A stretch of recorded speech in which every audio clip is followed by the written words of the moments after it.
Hello everyone, welcome back to the channel. I am Ayushi Negi and today we will do the last part of determination of income and employment revision का. इस question की help से हम चीज़ों को सब समझ लेंगे and then we are done with this chapter. Okay, so let's understand what's the question. What do you understand by the parametric shift of a line? Parametric shift of a line. सबसे पहले समझो parametric shift होता क्या. Parametric shift means जो भी आपकी line means curve, जो भी कर्व में आपके शिफ्ट हो रहा है that is happening because of the change in the value of parameters. ठीक है, जो भी हमारे फैक्टर्स होते हैं या जितने भी कॉजेज होते हैं उन्हें हम पैरामीटर्स भी बोल सकते हैं. जैसे इफ़ योर इनकम इंक्रीजेज, तो इनकम की इंक्रीज होने का, या सपोज करो आपका कंजम्पशन जो है that can change because of many factors. क्या क्या फैक्टर्स हो सकते हैं. फर्स्ट थिंग इज दैट आपका इनकम इंक्रीज हो गया, there is increase in income.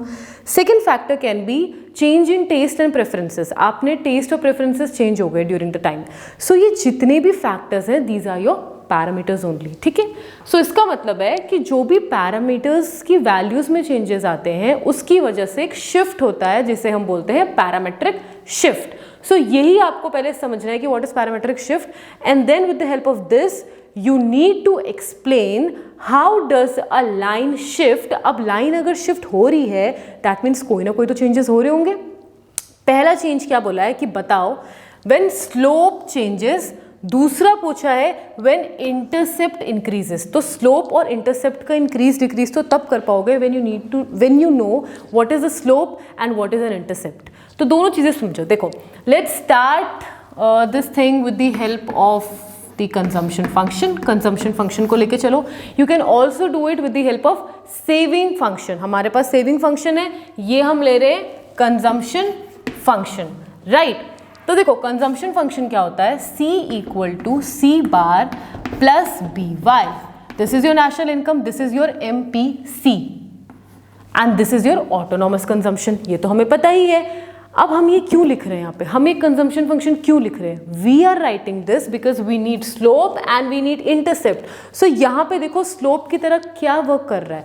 Slope की तरह आपका वर्क कर रहा है B, that is your MPC, because slope show करता है चेंज और MPC भी शो करता है चेंज, है ना. MPC means delta, delta means change या फिर स्लोप.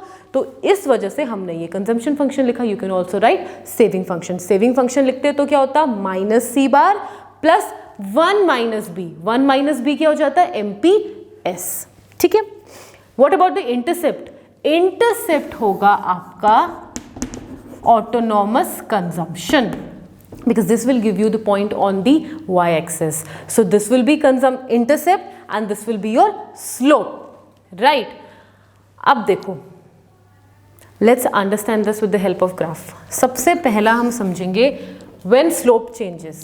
So suppose करो your autonomous consumption is 4 and आपका जो ये B है this is 0.5. ठीक है, ये आपका ऑटोनॉमस है, ये आपका बी है. सो आपको कर्व ड्रॉ करना है. आपने यहाँ से ड्रॉ करा, this is your income and this is your consumption, है ना. कंजम्पशन फंक्शन या कंजम्पशन कर्व हमेशा जीरो से नहीं, यहाँ कहीं से स्टार्ट होगा. सो यहाँ से स्टार्ट हो गया, ये आपका कंजम्पशन कर्व आ गया. तो ये जो कंजम्पशन कर्व आया दिस कैपिटल C, ये कैपिटल C किससे मिलके बना हुआ है C bar plus B Y. That means जो ये C आया है इस टाइम पे कुछ तो ऑटोनॉमस रही होगी, दैट मीन्स कुछ तो इंटरसेप्ट रहा होगा एंड कुछ स्लोप भी रहा होगा. अभी हमने क्या लिया है, this C bar is 4 and this B is 0.5, right. तो हमें ये कर्व मिल गया. Now what he is saying that change हो रहा है स्लोप. जो आपका स्लोप 0.5 है, सपोज करो now it has increase to 0.7. तो ये बोल रहे हैं आप अब बताओ शिफ्ट इस कर्व में. पहले सोचो शिफ्ट होगा कि नहीं होगा. बिल्कुल लाइन में शिफ्ट होगा, क्योंकि जब 0.5 से 0.7 में इंक्रीज हुआ है तो यहाँ पे कुछ इंक्रीज डिक्रीज होगा. जब यहाँ पे कुछ डिक्रीज तो होगा ही नहीं, सिर्फ इंक्रीज होगा. जब यहाँ पे इंक्रीज होगा तो एक नई वैल्यू ऐड होगी और वो चेंज कंजम्पशन को तो चेंज करेगी ही ना. दैट मीन्स अब आपका जो शिफ्ट आएगा वो कैसा आएगा. शिफ्ट तो कैसा भी हो सकता है. आप ऐसे भी ड्रॉ कर सकते हो, आप ऐसे भी कर सकते हो. नीचे नहीं करोगे. नीचे क्यों नहीं करोगे, क्योंकि आपका स्लोप अभी इंक्रीज हो रहा है, तो इंक्रीज अपवर्ड ही होगा। ये शिफ्ट ऐसा होगा। अब ये ऐसा क्यों अपवर्ड शिफ्ट हुआ? क्योंकि देखो जो हमारा इंटरसेप्ट है ये वाला पॉइंट जो था ये आपका सी बार ही तो शो करता था ना, तो सी बार अभी 4 है, दैट मीन्स आपने जब ग्राफ ये ड्रॉ करा होगा तो ये 4 मार्क किया होगा। अभी जब मेरा चेंज हुआ है तो चेंज तो सिर्फ स्लोप हुआ है ना, इंटरसेप्ट थोड़ी चेंज हुआ है, तो दैट मीन्स ओरिजिनेट यहीं से होगी मेरी लाइन, बट ये गैप आया किसकी वजह से?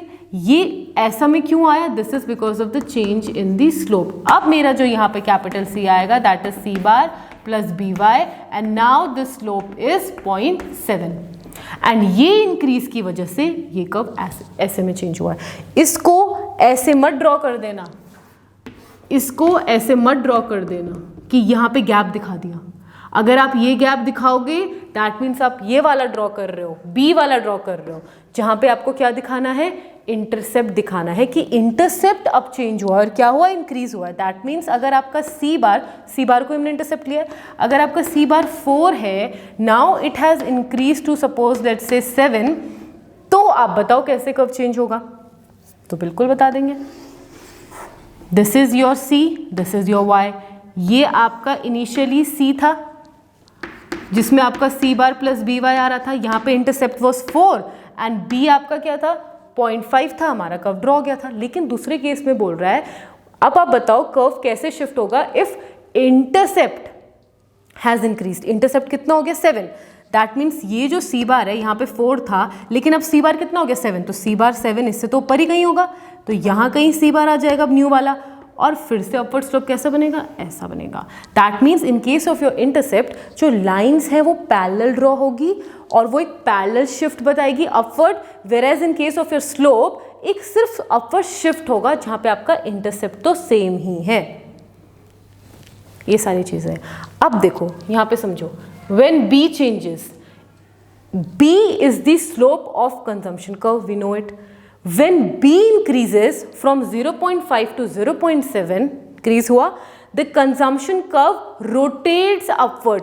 ये rotate हो गया, this has rotated upwards, ठीक है, it has rotated upwards. This is called parametric shift. Parameter में चेंज आया, पैरामीटर था क्या यहाँ पे? स्लोप था, स्लोप चेंज हुआ तो शिफ्ट आया. What if your intercept changes? C is the consumption at zero level. यही तो ऑटोनॉमस कंजम्पशन होता है, इनकम जीरो होती है और फिर भी आप कुछ कंज्यूम करते हो, ठीक है. If intercept increases from 4 to, हमने कितना ले लिया 7, तो 7 ले लो. अगर आपका इंटरसेप्ट 4 to 7 हो रहा है, there will be parallel shift. Change देखो, यहाँ पे है रोटेट अपवर्ड्स, यहाँ पे है पैरेलल अपवर्ड्स, तो बिल्कुल कैसा शिफ्ट आ रहा है? पैरेलल शिफ्ट आ रहा है. सो यही तो आपको शो करना था. अब इन सब से आप सिर्फ 2 ऑब्जर्वेशंस पे आए. वो 2 ऑब्जर्वेशंस क्या है उन्हें देख लो, बाकी ये चैप्टर खत्म. देखो 2 ऑब्जर्वेशंस आई क्या? पहली है when slope changes there is parametric shift. जब आपका स्लोप चेंज हुआ तो सिर्फ पैरामीट्रिक शिफ्ट आया, अपवर्ड रोटेट हुई. But when your intercept changes there is parallel shift, एक पैरेलल शिफ्ट आया, और यही इन 2 की ऑब्जर्वेशंस है. With this we are done with the revision of this chapter.